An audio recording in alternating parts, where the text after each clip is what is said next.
Trump tariff దెబ్బకు aquaculture విలవెల్లాడుతోంది. భారతీయ రాజా ఫలం మామిడి వెలవెల్లబోతోంది. ప్రతీకార సుంకాలతో రొయ్యల రైతులు, మామిడి అన్నదాతలు అగమ్యగోచర పరిస్థితుల్లో ఉన్నారు.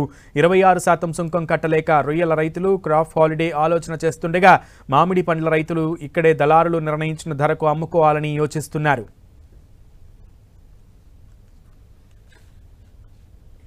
డొనాల్డ్ ట్రంప్ విధించిన సుంకాల ప్రభావంతో రొయ్యల పరిశ్రమ కుదేలైంది. మార్కెట్లో ఒక్కసారిగా ధరలు పతనమయ్యాయి. వారం రోజుల క్రితం 100 కౌంట్ కిలో ధర $250 ఉండగా, అమెరికా సుంకాల ప్రభావంతో మార్కెట్లో సంక్షోభం తలెత్తింది. ఒక్క రోజులోనే ధర $40 తగ్గింది.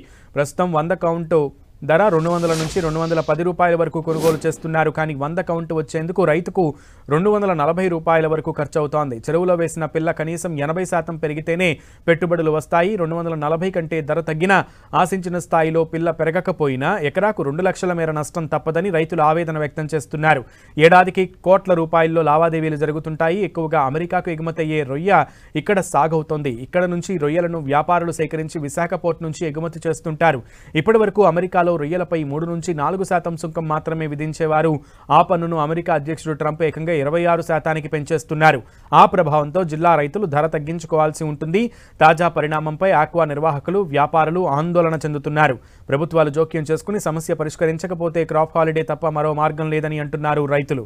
విదేశీ సుంకం పెరిగితే ఆ భారం కేవలం రైతులపైన వేయడం దారుణమన్నారు.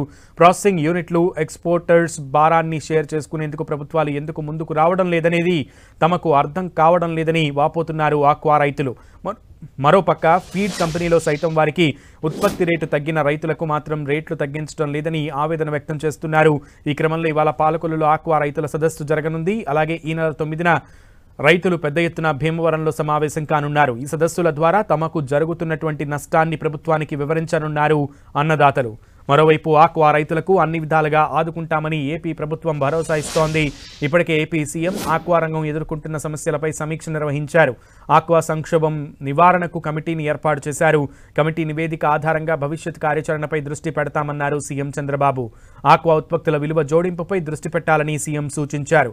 ఆక్వా ఎగుమతులకు ప్రత్యామ్నాయాలను పరిశీలించాలని సీఎం సంబంధిత అధికారులకు సూచించారు. చైనా, థాయిలాండ్కు ఎగుమతి చేసే అంశాన్ని పరిశీలించాలని కోరారు. అంతేకాకుండా ఆక్వా సమస్యపై త్వరలోనే సీఎం చంద్రబాబు ఢిల్లీకి వెళ్లనున్నారు.